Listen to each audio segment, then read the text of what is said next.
હું મારા પતિના મૃત્યુ પછી મારા ભાઈ વિક્રમ પાસેથી પૈસા માંગવા ગઈ. ભાઈ વિક્રમ બહુ અમીર હતો, પણ ભાભી જાનકીએ મને જોતા જ કહ્યું, તારો પતિ મરી ગયો છે તો તું રસ્તા પર બેસી ભિક્ષા માંગ, અમારે તને આપવા માટે કંઈ નથી. મારી આંખોમાં પાણી આવી ગયા. ભાઈ તો દર મહિને ગરીબોમાં લાખો રૂપિયાનું દાન કરતો હતો, પણ ગરીબ બહેન માટે તેના પાસે કંઈ નહોતું. એટલે હું પણ રસ્તા પર બેસી ગઈ ભિક્ષા માંગવા, જેથી લોકો જાણે કે લાખોનું દાન કરનારા ભાઈ પાસે પોતાની બહેન માટે પણ કંઈ નથી. અજાણ્યા લોકો તરફ જોઈ રહી હતી ત્યારે એક ગાડી આવીને મારી પાસે અટકી. હું ડરીને ઊભી થઈ ગઈ, પણ ગાડીમાંથી બહાર આવેલા માણસને જોઈને તો મારા હૃદયમાં ધડકન વધી ગઈ. તે જોઈને હું ભાગવા લાગી, પણ હું મારી પસંદગીથી અને પ્રેમથી શિવમ સાથે લગ્ન કર્યા હતા. તે મારા સાથે યુનિવર્સિટીમાં ભણતો હતો અને મને પસંદ કરતો હતો. ઘરના બધાને એ વાતમાં કોઈ વાંધો નહોતો, પણ ભાભી જાનકી ખુશ નહોતી. એની ઈચ્છા હતી કે મારા લગ્ન તેના ભાઈ સાથે થાય. ભાભી જાનકીએ ઘણા પ્રયત્નો કર્યા કે મારા લગ્ન શિવમ સાથે ના થાય, પણ ભાઈ વિક્રમે મારો સાથ આપ્યો અને આખરે મારી જીત થઈ. શિવમ સાથે હું તેના ઘરમાં દુલ્હન બનીને આવી. તે મને ખૂણે ચડાવીને રાખતો, મારી દરેક નાની મોટી ઈચ્છા પૂરી કરવાનો પ્રયાસ કરતો. થોડા સમય પછી ભગવાને અમને એક ખાસ તોહફો આપ્યો. હું માં બનવાની હતી. શિવમ તો ખુશીથી ઝૂમી ઉઠ્યો. જ્યારે આ મારા ઘરમાં નાનકડું ફરિશ્તું આવ્યું ત્યારે અમારું જીવન ખુશીઓથી ભરાઈ ગયું. એક બાળકી પછી બીજું બાળક અને પછી એક દીકરી, એમ અમે 3 બાળકો સાથે સંપૂર્ણ પરિવાર સમજીને જીવી રહ્યા હતા. શિવમના સપનામાં પોતાનું કામ મોટું કરવાનું હતું. તે દુબઈ જવા માટે તૈયાર થયો કે થોડા વર્ષ મહેનત પછી બાળકો માટે બધું આપી શકીએ. તે ગયા પછી પણ દર સપ્તાહે ફોન, પાર્સલ અને પ્રેમભર્યો સંદેશો આવતો. હું પણ સપનામાં જીવી રહી, પણ એક સાંજે ફોન આવ્યો. કોઈ અજાણ્યા જણે કહ્યું, મેડમ, શું તમે સાવરી બોલી રહ્યા છો? દુઃખની વાત છે, શિવમ સાહેબનું એક્સિડન્ટ થયું છે. મારા હાથમાંથી ફોન પડી જવાનું બાકી રહ્યું. એક્સિડન્ટ? કેમ? ક્યારે? કેવી રીતે? પછી સાંભળ્યું કે શિવમ હવે નથી રહ્યો. આખી દુનિયા થંભી ગઈ હતી. દિવાલો, છત, બધું ઘૂમતું લાગતું. કેટલાક દિવસ પછી શિવમની ડેડ બોડી ભારત આવી. જ્યારે કફન ખોલીને તેનો ચહેરો જોયો ત્યારે ઓળખી શકાય તેમ નહોતો. મારી અંદરથી ડૂસકા ભરી આંખોથી હું હિંચકીને બોલી, શિવમ, તું વચન આપ્યું હતું કે પાછો આવીશ. અંતિમ સંસ્કાર પછી ઘર શાંત પડ્યું, પણ હૃદય ખાલી થઈ ગયું. સમય સાથે સાસરિયાના વર્તન બદલાયું. જ્યાં પહેલા સાંત્વના અને સહાનુભૂતિ હતી, હવે તાણા અને દોષારોપણ હતા. એક સાંજ સાસુ કૌશલ્યાએ કહ્યું, જો તું ન આવી હોત તો મારો દીકરો આજે જીવતો હોત. મને કંઈ બોલી દેવાનું મન થયું, પણ શબ્દો જ ન આવ્યા. એક દિવસ સાસુ કૌશલ્યાએ આટલી હદ પાર કરી દીધી કે યુટેન્સિલ્સમાં ધોતા ધોતા મારા હાથમાંથી પાત્ર ખેંચી લીધું અને કહ્યું, બસ હવે અહીંથી નીકળી જા. તારો કાળો છાયો પણ હવે અમારા ઘરમાં નહીં પડે. મોહલ્લાની સ્ત્રીઓ પણ આવી ગઈ અને બધા મળીને મને દુઃખ અપાવવાની શરૂ કર્યું. કોઈએ કહ્યું, આ તો કાળી બિલાડી જેવી છે, સૌનું નાશ લાવે છે. મારા 3 બાળકો મારી પાસે આવીને વિકરાળ વળ્યા. મોટો પુત્ર પૂછે છે, મમ્મી, હવે આપણે ક્યાં જઈશું? મેં પોતાને મજબૂત બનાવીને કહ્યું, જ્યાં ભગવાન લઈ જશે ત્યાં જઈશું. પણ દિલમાં એક જ ઈચ્છા હતી કે હું મારા પતિના ગયેલા 40 દિવસ પૂરા કરીને પછી અહીંથી નીકળી જાઉં. પણ મારી સાસુ કૌશલ્યા માટે કંઈક બીજું જ મહત્વનું હતું. થોડા દિવસ પછી સાસુ કૌશલ્યાએ મારી પર એક છેલ્લો આરોપ મૂકી દીધો. એક બપોરે જ્યારે હું બાળકો સાથે બેઠી હતી ત્યારે તે મારા રૂમમાં આવી, મારા કપડાં બહાર ફેંકી નાખ્યા અને બહુ જ કઠોર અવાજમાં બોલી, બસ હવે અહીંથી નીકળી જા. તારો કાળો છાંયો ક્યાંક બીજે લઈ જા. હું તેમની સામે હાથ જોડીને બોલી, મેં કોઈ ગુનો કર્યો નથી, ભગવાનની સાક્ષી છે, પણ તેમના દિલમાં મારી માટે કોઈ જગ્યા નહોતી. હું બાળકોને પકડીને બહાર ઓટલા પર આવી ગઈ. મોહલ્લાના લોકો દ્રશ્ય જોવા ખિડકીઓ અને દરવાજા પર ઊંધા હતા. હું આંખો ઝુકાવી દીધી અને મારી ઇજ્જત, મારું દુઃખ, મારા સપનાઓને દિલમાં દફન કરીને ઘરમાંથી નીકળી પડી. એક વૃદ્ધ સ્ત્રી આવીને કહ્યું, દીકરી, ભગવાન બહુ મોટો છે, ધીરજ રાખ. હું આંખોમાં પાણી સાથે તેમની તરફ જોયું અને શાંતિથી બાળકોને લઈને ગલીઓમાં નીકળી ગઈ. મુશ્કેલીમાં મને સહારો આપનારો કોઈ મળ્યો નહીં, પણ મનમાં નક્કી કરી લીધું કે હું હાર નહીં માનું. ભગવાન જોઈ રહ્યો છે, એ જ મારો ન્યાય કરશે. જ્યારે હું ઘરમાંથી નીકળી ત્યારે દિવસનો ઢોળાવ હતો.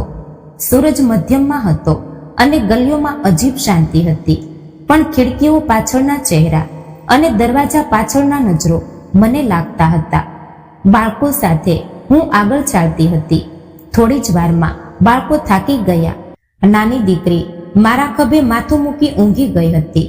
મોટા બાળકો પણ લથડતા પગલાની સાથે મારી સાથે ચાલતા હતા.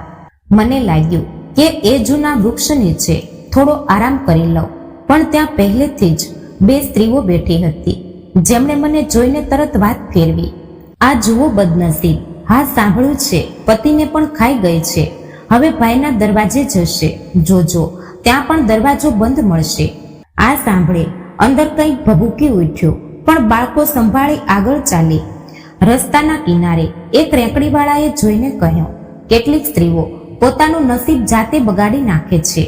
ક્યાંક કોઈ રસ્તો દેખાતો નહોતો, બધે દયા અને આરોપ લગાવનારા લોકો હતા.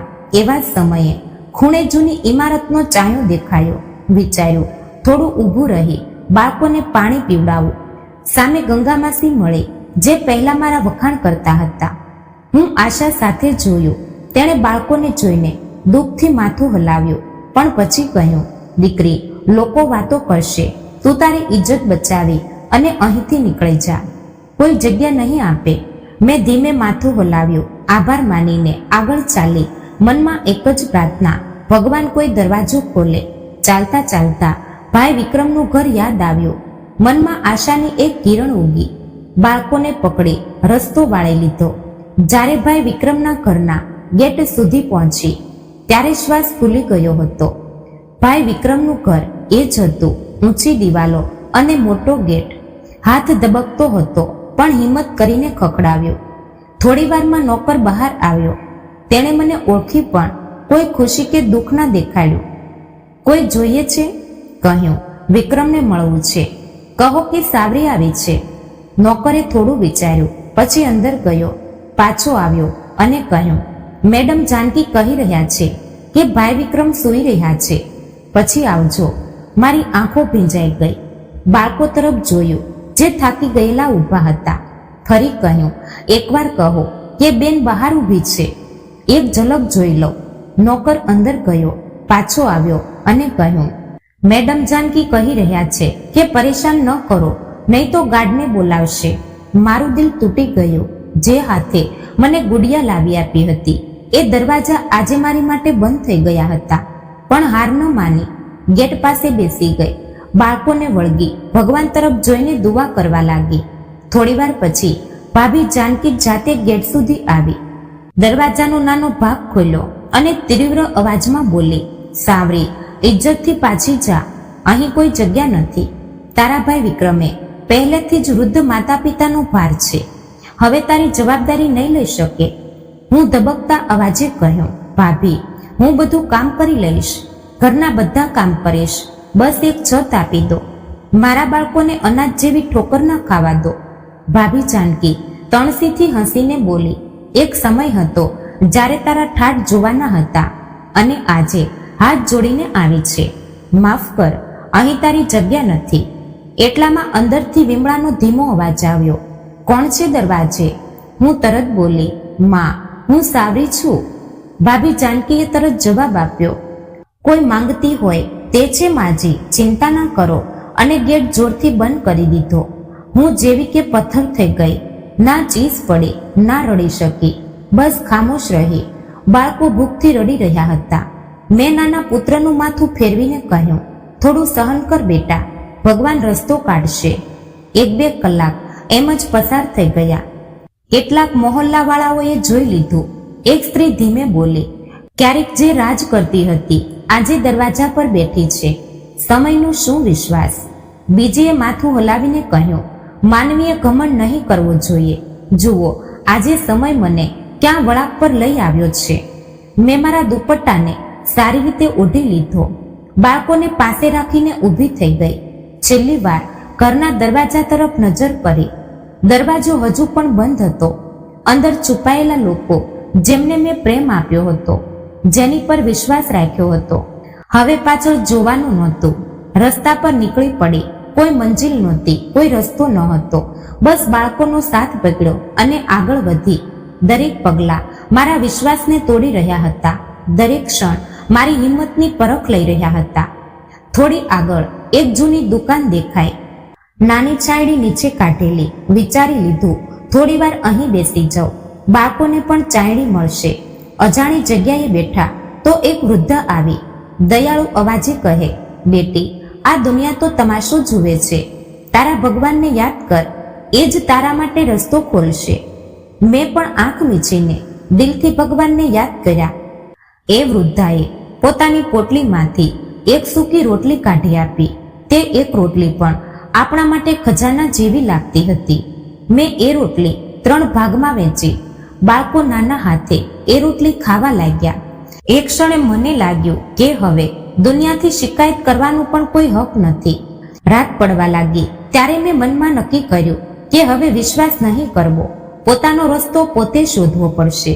જેવું પણ થાય, હવે પડવું છે તો પણ ઊભા થવાનું છે. આજનો દિવસ મારા માટે સૌથી કડવો પાઠ લઈ આવ્યો હતો. જ્યારે સમય બદલાય ત્યારે સંબંધો અને ચહેરાઓ પણ બદલાઈ જાય.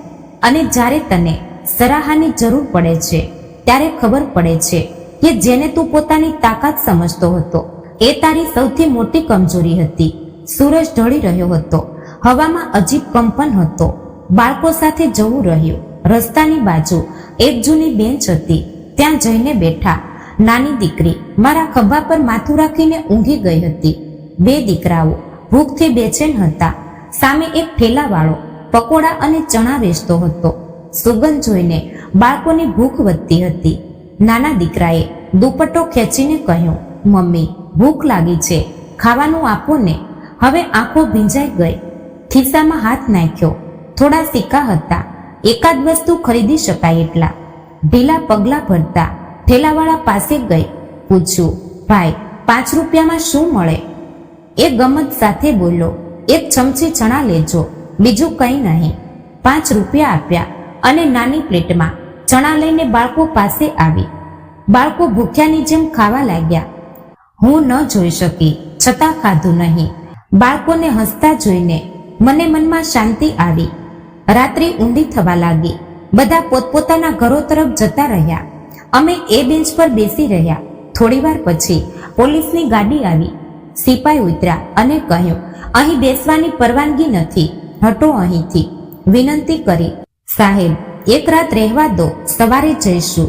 પછી ઘમંડથી કહ્યું, અહીં બધાને રહેવા દો તો રસ્તો ઘરો બની જાય. દફા થાવ અહીંથી. ક્યાં જવું તે ખબર નહોતું, પણ પાછા પગલાં ભર્યા. દીકરીને ગોદમાં લઈને ફરીથી ચાલવાનું શરૂ કર્યું. રસ્તો હવે પથ્થર જેવો લાગતો હતો. થોડી વારમાં એક પુલની નીચે મજૂરો ભેગા હતા. વિચાર્યું કે કદાચ અહીં થોડી રાહત મળે. એક ખૂણે જઈને બેઠી. એક વૃદ્ધા મજૂરે દયાળુ નજરે જોઈને એક જૂની દરી ફેંકી. બહેન, બાળકોને આ પર બેસાડી દે, જમીન ઠંડી છે. શુક્રિયા માન્યો. દરી પાથરી અને બાળકો સૂઈ ગયા. થોડી વાર પછી બીજી મહિલા 3 બાળકો સાથે આવી. એની આંખોમાં ચમક હતી. ભલે કપડાં ફાટેલા હતા. એ નજીક આવીને કહ્યું, નવા લાગો છો અહીં? હા, કહેવું પડ્યું. એ બોલી, આજથી આમ જ છે બહેન. રસ્તો, પુલ અને જ્યાં છાંયડી મળ્યા ત્યાં ઘર. પોટલીમાંથી 2 સૂકી રોટલી કાઢી અને એક મારી સામે મૂકી. લેજો બહેન, ભૂખ લાગી હશે. મન તો ના કરવાનું હતું, પણ એણે જબરજસ્તી આપી, બાળકોના મુખમાં નિવાળા નાખવા માટે. એ રાતે મને સમજાયું કે ભૂખ માણસની ઇજ્જત સુધી ભૂલાવી દે છે. રાતના અંતમાં એક કૂતરો આવીને ભસવા લાગ્યો. બાળકો ડરી ગયા. હાથે કૂતરાને ભગાવ્યો. મજૂર બોલ્યો, બહેન, રસ્તા પર રહેવાનો સૌથી મોટો દુશ્મન એ જ છે. સાવચેતી રાખજો. સવારની પહેલી કિરણ પણ કંઈ બદલાવી ના હતી. રસ્તા પણ એ જ. હવા પણ એ જ. પણ હવે મને નક્કી થઈ ગયું કે હવે માંગવું પડશે. બાળકો માટે બધું સહન કરવું પડશે, પણ એના ભૂખ્યા નહીં રહેવા દો. બજાર તરફ નીકળી બાળકો સાથે એક ખૂણે બેસાડ્યા અને લોકો પાસે જઈને માગવાનું શરૂ કર્યું. કોઈ દો તરફી બફાટથી જોઈને તીરના જેમ શબ્દો કહેતા. આજકાલ તો ભિક્ષા પણ ધંધો થઈ ગયો છે. કંઈ ના કહી શકી. દિલ પથ્થર જેવું બની ગયું. દિવસ આખો એ જ રીતે. સામે થોડા પૈસા ભેગા થયા, એથી 2 વેળાનું ભોજન આવ્યું. બાળકોના હસતા ચહેરા જોઈને થાક ભૂલાઈ ગયો. હવે એ જ ખૂણે ઘણા દિવસથી બેસતા હતા. લોકો ઓળખવા માંડ્યા. કોઈ મદદ કરતું, કોઈ તીર વેચતા તાના મારતું. એક યુવાન જોડી પસાર થઈ. છોકરી બોલી, જુઓ કેવી નાટકી શકલ બનાવે છે, બાળકોને લઈને બેઠી છે, દયા આવે. છોકરો હસીને કહ્યું, આજકાલ ભિક્ષા એ જ ધંધો છે. એ શબ્દો મારા હૃદયમાં ઘૂસી ગયા, પણ હવે કંઈ કહેવાનો જીગર ન હતો. બાળકોની ભૂખ, મારી મજબૂરી, એ બધું મારી જીભ બંધ રાખે છે. ધરતી ઉપર તપતો તાપ પણ હિંમત હવે તૂટવાની નહોતી. નાના દીકરાએ પાણી માંગ્યું. મેં ચારે તરફ નજર ફેરવી તો સામે થેલા પર પાણીની બોટલ દેખાય. જે જોડીમાં હાથ નાખ્યો અને થોડી બાકી રહેલી પૈસાની ગણતરી કરી. ખચકાતા પાણીની બોટલ લીધી. 3 બાળકો એ રીતે પાણી પીતા હતા જાણે કે ઘણા દિવસથી પ્યાસા હોય. બજારના એક ખૂણામાં નાનું હોટલ હતું. ત્યાંના નોકરોએ ક્યારેક બચેલું ભોજન મને આપી દેતા. હું મનમાં તેમનો આભાર માનતી. એક દિવસ હોટલના માલિકે મને બોલાવી. એ સાંભળ, આ જગ્યા રસ્તા કાંઠે છે, અહીંથી ઉઠી જા, ગ્રાહકો ગુસ્સે થાય છે. મેં હાથ જોડીને કહ્યું, સાહેબ, હું કોઈની સામે ભીખ નથી માંગતી, માત્ર ખૂણામાં બેસી રહું છું. પણ તેને કડકાઈથી કહ્યું, વાત સમજી લે, નહીં તો પોલીસ બોલાવી લઈશ. હવે હું ચૂપચાપ બાળકોને ઉઠાવી બીજી જગ્યાએ ચાલી ગઈ. દરેક માણસનું હૃદય એટલું મોટું નથી કે બીજાની મજબૂરી સમજે. ક્યારેક કોઈ અમીર સ્ત્રી મોટી શોખની શોપિંગ કરતી હશે અને મારી બાજુથી પસાર થતા નાક ચડાવતી હશે. એક દિવસ તો એક સ્ત્રીએ તો પોતાના બાળકોને મારી નજીકથી ખેંચી લઈ કહેલું, આ લોકો ગંદા હોય છે, દૂર રહો. મને તો મન થયું કે કહું, ગરીબી ગંદકી નથી હોતી, પણ શબ્દો ગળામાં અટવાઈ ગયા. ક્યારેક કોઈ નરમ દિલવાળો આવીને થોડી ખાવાની વસ્તુ આપી જતો. એક દિવસ એક વૃદ્ધા આવીને એક રોટલી અને થોડા પૈસા મારા હાથ પર મૂકતા કહ્યું, દીકરી, હિંમત ના હારવી. એવા પળો મારી તૂટેલી હિંમતને થોડું બચાવી જતા. બજારના ખૂણામાં શાકભાજી વેચનારા પણ બેઠા હોય. એક દિવસ શાકવાળાએ કહ્યું, એ બેન, થોડા બચેલા ટમેટા લઈ જા. હવે એ નાના સહારો મારા માટે મોટો સહારો બનતા ગયા.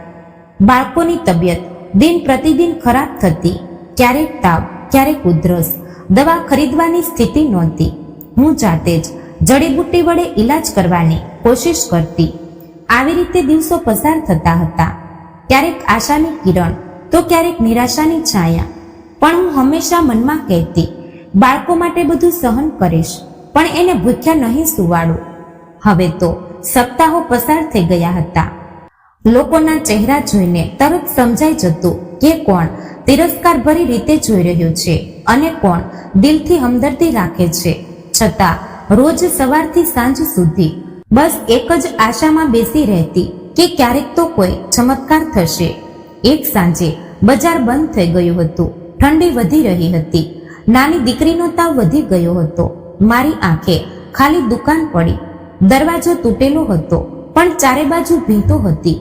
મેં વિચાર્યું, ઓછામાં ઓછો વરસાદ અને ઠંડીથી બચી શકીશું. અંદર જઈને કચરો સાફ કર્યો. થોડી ખાલી પેટીઓ ઓછી પાથરી બાળકોને સુવડાવ્યા. નાની દીકરીને ગોદમાં લઈ બેસી રહી. રાતભર હું જાગતી રહી. દીકરીનું માથું સહેલાવતી રહી. કોઈ દવા ન હતી. કોઈ ડોક્ટર સુધી પહોંચવાની હિંમત નહોતી. સવારના નાના દીકરાએ રડતા કહ્યું, મમ્મી, ભૂખ લાગી છે. મેં ખાલી જોડી જોઈ. પાછલા દિવસે બચાવેલા પૈસા ખતમ થઈ ગયા હતા.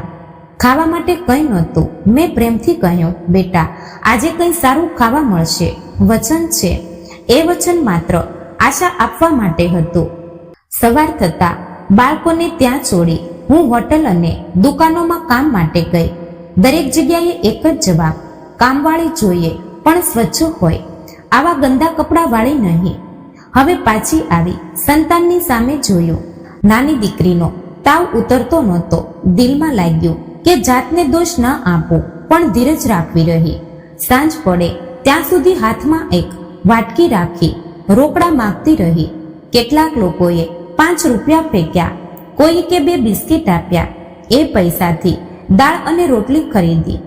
જ્યારે બાળકો આગળ ખાવાનું મૂક્યું, તેમની આંખોમાં ખુશી જોઈ મનમાં લાગ્યું કે દુનિયાની બધી દોલત મને મળી ગઈ હોય એવી લાગણી થઈ. આ દરમિયાન એક શાકભાજી વેચનારા ભાઈએ ફરી બોલાવ્યું. કાલથી રોજ બચેલી શાકભાજી આપીશ.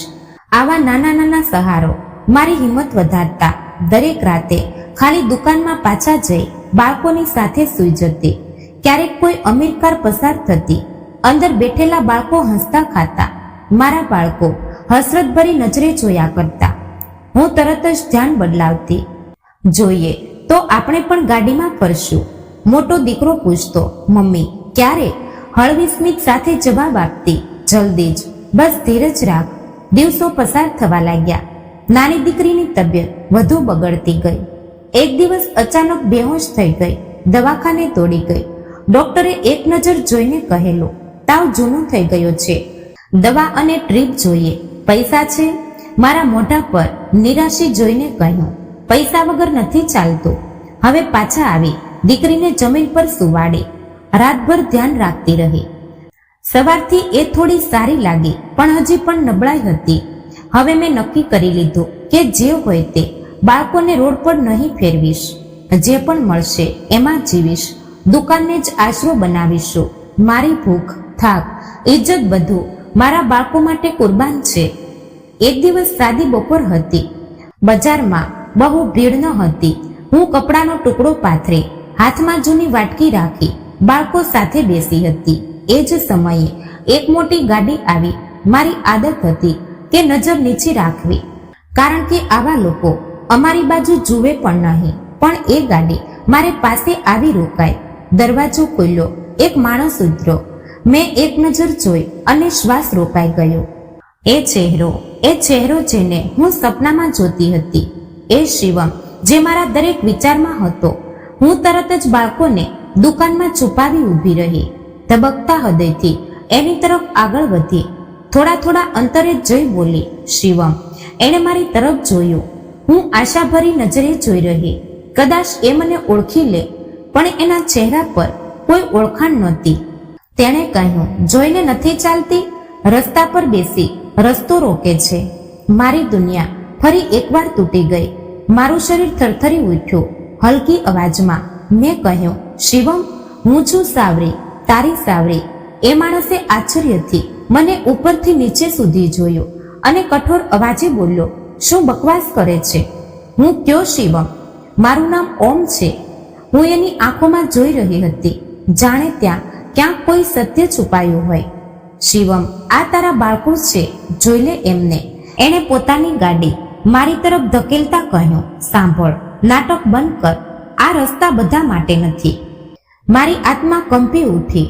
હું ઘસડતી ફરી બાળકો પાસે આવી. દિલ તો ચીસો પાડવાનું હતું, પણ હકીકતે મારા હોઠ સીવી દીધા હતા. લોકો મને આશ્ચર્યથી જોઈ રહ્યા હતા. કોઈ બોલ્યું, પાગલ થઈ ગઈ છે. કોઈ બોલ્યું, મરી ગયેલા માણસ પાછો આવે એવું થાય છે ક્યાં? મારી નજર ગાડી પાછળ રહી ગઈ કે જે હવે દૂર થઈ ચૂકી હતી, પણ મારું મન ત્યાં જ અટકી ગયું હતું. એ પળમાં જ્યાં હકીકત અને સપના ખચખચાઈ રહ્યા હતા. મને શાંતિ ન મળી. બીજા દિવસે ફરી હું ત્યાં પહોંચી. કદાચ એ ફરી આવે. સાચે જ થોડીવાર પછી ગાડી ફરીથી આવી. મારું દિલ ધબકવા લાગ્યું. હું હિંમત કરીને રસ્તા ઉપર ઊભી રહી. ગાડી અટકી. એ જ માણસ ઉતર્યો. આજે એણે મને જોયું. થોડી ક્ષણો માટે અટક્યો પણ ખરો. ફરી હું ઝડપથી આગળ વધીને બોલી, શિવમ, પ્લીઝ મારી વાત સાંભળો. એ ફરી કઠોર અવાજે, કેટલી વાર કહી ચૂક્યો છું, હું તને નથી ઓળખતો, હટી જા અહીંથી. મેં એની શર્ટ પકડી. જો તું શિવમ નથી તો તારી આંખો કેમ એવી જ છે? તારો અવાજ કેમ એવો જ છે? એણે હાથ ઝટકી દીધો. પાગલ છે તું? મારો પીછો છોડી દે. એ ગાડીમાં બેસી ગયો. ગાડી ઝડપથી આગળ વધી ગઈ. મારા હાથ હવામાં રહી ગયા. આંખો ખુલી ગઈ. એ દિવસે બાળકોએ પણ કંઈ ખાધું નહોતું. હું પણ શાંત રહી, દિવાલ તરફ જોઈ રહી, વિચારતી રહી, જો એ શિવમ છે તો મને ઓળખતો કેમ નથી, અને જો નથી તો એની હાજરી મને કેમ એવું લાગે છે કે એ જ છે. કેટલાક દિવસો એ વિચારોમાં પસાર થયા. હવે તો ભીખ માંગતી પણ હતી અને રસ્તા પર સતત નજર રાખતી. દરેક ચમકતી ગાડી જોઈને આશા રાખતી કે એ જ હશે. એક દિવસ એક ભિખારી મારી પાસે આવીને બેસી ગયો. એ મારી હાલતને જોઈને કહ્યું, દીકરી, બધું જે દેખાય છે એ આખું સત્ય નથી હોતું. ભગવાન પાસે પ્રાર્થના કરજે સત્ય જાણવા માટે. કહેજે બધું ખુદ તારી સામે ખુલ્લું પડી જશે. મેં હાથ જોડ્યા અને દિલથી કહ્યું, હે ભગવાન, જો આ મારો શિવમ હોય તો સત્ય મારી સામે લાવી દે, અને જો નથી તો મારી આશા હૃદયમાંથી કાઢી નાખ. હવે દરેક ક્ષણે એક નવી બેચેનીમાં પસાર થઈ રહી હતી. એક દિવસ હિંમત કરીને હું એ રસ્તાની બીજી તરફ ઊભી રહી જ્યાંથી તે વારંવાર આવે છે. ગાડી આવી. હું ઝડપથી દરવાજા પાસે જઈને બોલી, શિવમ, એકવાર મારી આંખોમાં જોઈ લો, સત્ય છુપતું નથી. એ ફરી કઠોર અવાજે બોલ્યો, કેટલી વાર કહું, હું શિવમ નથી, હું ઓમ છું. જોતું નથી તો મારી આત્મા તને કેમ ઓળખે છે? મારું હૃદય કેમ માને છે કે તું જ છે? એના ચહેરા પર થોડી ક્ષણ માટે મૂંઝવણ આવી. પછી એ ફરી પોતાની જગ્યાએ સ્થિર થઈ ગયો. ગાડીના દરવાજા બંધ કરી નીકળી ગયો. હવે બાળકોની આંખો પણ પૂછવા લાગી કે હું રોજ ખાલી હાથે કેમ આવું છું. 2 દિવસ પછી એક અજીબ ઘટના બની. એને જોઈને પણ મને વિશ્વાસ નહોતો થયો. એક જૂની પુસ્તકની દુકાન પાસે ઊભો હતો. હાથમાં એક હિન્દી પુસ્તક જોઈ રહ્યો હતો. જ્યારે એ પુસ્તક ખોલ્યું, તેમાંથી એક તસવીર પડી ગઈ. તેમાં હું અને શિવમ, અમારી લગ્ન દિવસની તસવીર હતી. શિવમના હાથ કંપી ઉઠ્યા, ચહેરા પર આશ્ચર્ય, દુઃખ અને મૂંઝવણ. હવે હું આગળ વધી અને ધીમે બોલી, જુઓ, આ તમે છો અને આ હું છું. આ વખતે એણે મને જોઈને ઓળખી લીધી. હવે એની આંખોમાં અજાણપણું નહોતું. આ હું છું? એની અવાજ ભારે થઈ ગઈ. હા શિવમ, તમે મારા પતિ છો. એ પછડાટ ખાતો દિવાલ સાથે ટેકાણે ઊભો રહી ગયો. ચહેરો પરસાવ્યથી ભરાઈ ગયો. મને કંઈ યાદ નથી આવતું, પણ આ તસવીર, આ ચહેરો, ધીમે ધીમે બધું યાદ આવી જશે. આંખો બંધ કરો, દિલથી સાંભળો. એણે આંખો બંધ કરી. થોડા સમય પછી એના હોઠ પરથી ધીમે ધીમે અવાજ આવ્યો, શિવમ, હું સાવરી છું, તારી સાવરી. એ હવે બોલવા લાગ્યો. હું યાદ કરી રહ્યો છું. એક અકસ્માત, લોહીથી લથપથ હતો હું. હા શિવમ, તું દુબઈ ગયો હતો, ત્યાં અકસ્માત થયો. એણે માથું પકડી લીધું. મને હોશ આવ્યો તો એક અજાણ્યા ઘરમાં હતો. એક મોટો બંગલો. એ લોકો કહેતા હતા કે હું તેમનો દીકરો છું. હું ક્યાં છું એ પણ ખબર નહોતી. પોતાને દર્પણમાં જોયું તો કશું યાદ નહોતું આવતું. એ બોલતો રહ્યો, એમના દીકરા અકસ્માતમાં મરી ગયા હતા અને હું પોતાનું બધું ભૂલી ગયો હતો. તેથી તેમણે મને પોતાનો દીકરો માની લીધો અને હું પણ. મેં આંખો સાફ કરતા કહ્યું, દિલ તને મારી તરફ ખેંચી લાવ્યું. એ હવે દિવાલને ટેકો લગાવીને ઊભો રહ્યો. સાવરી, હું તને અને અમારા બાળકોને ભૂલી ગયો હતો. મારું દિલ સતત બેચેન રહેતું હતું, પણ કેમ એ સમજી નહોતું શકતું. હવે સમજાયું કે હું અપૂર્ણ કેમ હતો. શિવમ જમીન પર બેસી ગયો અને હું પણ તેની પાસે જઈને બેસી ગઈ. અમારા વચ્ચે માત્ર સુસ્કીઓનો અવાજ હતો, દર્દનો એક નિર્મમ શાંત સાગર. શિવમે મારી તરફ જોઈને કહ્યું, મને માફ કરી દે સાવરી. મને ખબર નહોતી કે મારી ભૂલથી તને શું વીત્યું હશે. હું હળવી અવાજે બોલી, મારે તારી સામે ક્યારેય ફરિયાદ નથી કરવી, બસ તારું પાછું આવવું ઈચ્છતી હતી. અને ભગવાને મારી પ્રાર્થના સાંભળી. શિવમે બાળકોની તરફ જોયું. મારી ગોદમાં દીકરી ઊંઘી રહી હતી. તે ધીરેથી બોલ્યો, આ મારા બાળકો છે? હા, તારી સંતાન છે, તારી અમાનત છે. શિવમે દીકરીના માથા પર હાથ ફેરવ્યો, જાણે કોઈ ગુમાવેલી દુનિયા ફરીથી મળી ગઈ હોય. હવે સત્યનો ભાર હળવો થઈ ગયો હતો. રહસ્ય ખુલ્લું પડી ગયું હતું. મને દિલથી લાગ્યું કે ભાગ્ય જેટલું માર મારતું હોય, સત્ય હંમેશા પોતાનો રસ્તો શોધી જ લે છે. જ્યારે શિવમે બધું યાદ કર્યું ત્યારે અમારા બંને વચ્ચે એવું લાગ્યું કે સદીઓની દૂરી એક ક્ષણમાં ખતમ થઈ ગઈ હોય. શિવમે બાળકોને ગોદમાં ઉછાળ્યા. લાંબા સમય સુધી તેમના ચહેરાઓ જોતો રહ્યો, જાણે દરેક રેખા હૃદયમાં સાચવી લેવી હોય. પછી મને જોઈને કહ્યું, હવે તને ફરીથી રસ્તા પર એક ક્ષણ પણ બેસવું નહીં પડે. એ રાતે શિવમે અમને સાથે લઈને એક નાનકડી હોટલમાં રોકાણા. સાપ બિછાણું, ગરમ ભોજન અને બાળકોના ચહેરા પર હાસ્ય. શિવમ આખી રાત જાગ્યો, ક્યારેક બાળકોને જોઈ, ક્યારેક મને પૂછતો કે હું તેની ગેરહાજરીમાં કેવી રીતે જીવી. સવારે શિવમે કહ્યું, હવે સમય આવ્યો છે સત્યનો સામનો કરવાનો. હું એક પણ પ્રશ્ન ન કર્યો, ખામોશીથી તેની સાથે થઈ ગઈ.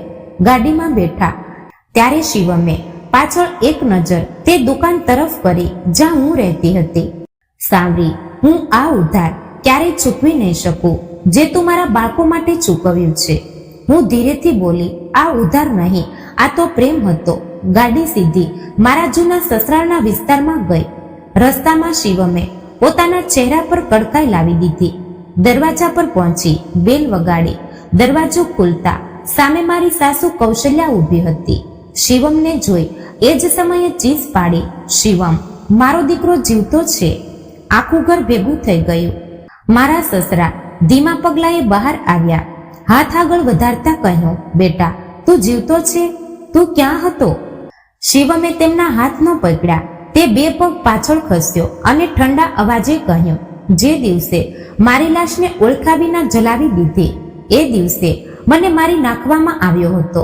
સાસુ કૌશલ્યા અને મારા સસરા એકબીજાનો મુખ જોઈ રહ્યા હતા.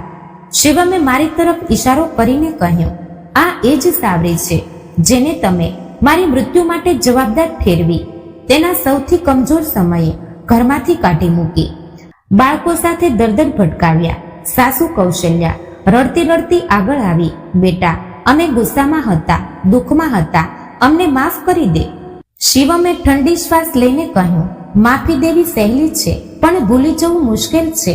હું હા માફ કરી ચૂક્યો છું, પણ સાવરીનું દુઃખ, બાળકોની ભૂખ, એ રસ્તા પર પસાર થયેલા દિવસો હું ક્યારેય ભૂલી નહીં શકું. આખો મહોલ્લો દરવાજા પર ભેગા થઈ ગયો હતો. લોકો આશ્ચર્યથી જોઈ રહ્યા હતા. કોઈએ ધીરેથી કહ્યું, જોયું કેવી રીતે સમય બદલાય છે. બીજાએ કહ્યું, અધિકાર તો સાવરીનો જ હતો. સાસુ કૌશલ્યાએ હાથ જોડીને કહ્યું, બેટા, પાછા આવી જાઓ, ઘર સંભાળી લે.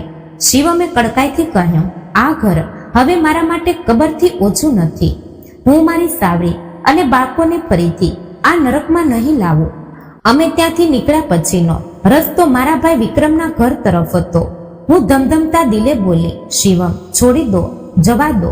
શિવમે શાંતિથી કહ્યું, નહીં સાવરી, જે દુઃખ તે લોકોએ તને આપ્યું છે તેનો સામનો કરવો જ પડશે. ભાઈ વિક્રમના ઘરે પહોંચી દરવાજો ખખડાયો.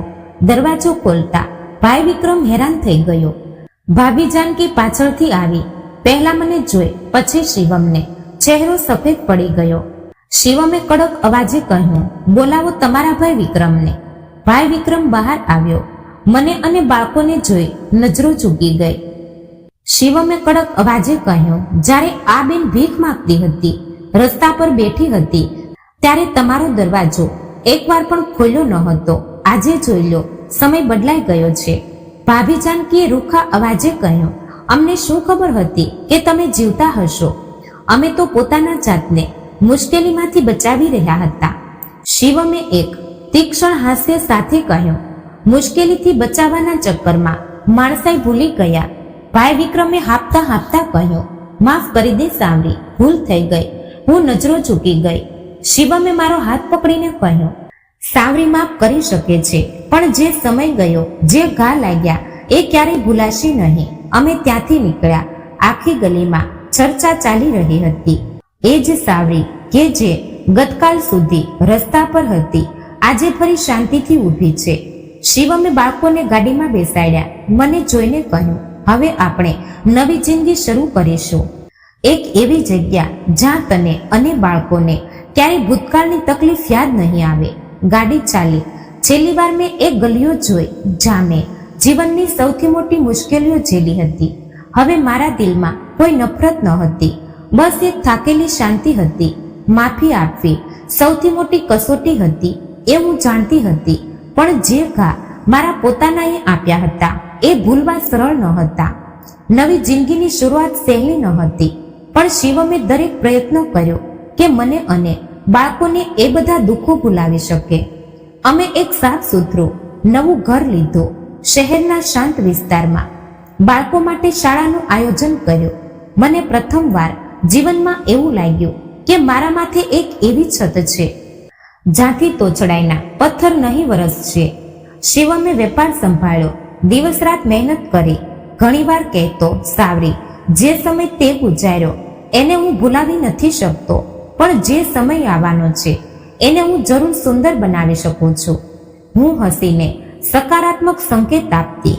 બાળકોની ખુશી જ હવે મારી સૌથી મોટી સંપત્તિ બની ગઈ હતી. હવે લોકો અમને આદરની નજરથી જોતા. બજાર જતા ત્યારે લોકો નમસ્કાર કરતા. નવા મહોલ્લામાં અમને માન મળ્યો, શાંતિ મળે.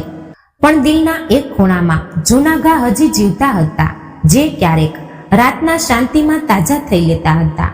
એક દિવસ નાના પુત્રે શાળાએથી આવીને કહ્યું, મમ્મી, આજે અમારી ટીચરે કહ્યું કે આપણે આપણા હીરો પર નિબંધ લખવાનો છે. મેં કહ્યું કે મારો હીરો તો મારી મમ્મી છે.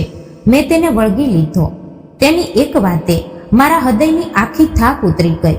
ક્યારેક એકલપણે બેસીને હું ભૂતકાળની યાદો વિચારતી. એ પળો યાદ આવતા કે જ્યારે હું રસ્તા પર બેસી બાળકોને વહાલતી આકાશ તરફ જોતી હતી. એ દિવસ યાદ આવતો કે જ્યારે હું ભાઈના દરવાજે ઊભી હતી.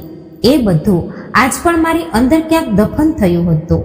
એ દિવસે શિવમે મને કહ્યું, સાવરી, શું તું ક્યારે તે બધાને માફ કરી શકીશ જેણે તને એકલા છોડી દીધી હતી?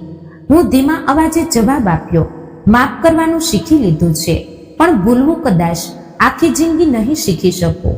થોડા દિવસ પછી શિવમ મને અને બાળકોને એના મોઢે બોલેલા મા બાપ પાસે લઈ ગયો, જેમણે શિવનની યાદશક્તિ ગુમાવ્યા પછી તેને પોતાનો દીકરો માની લીધો હતો.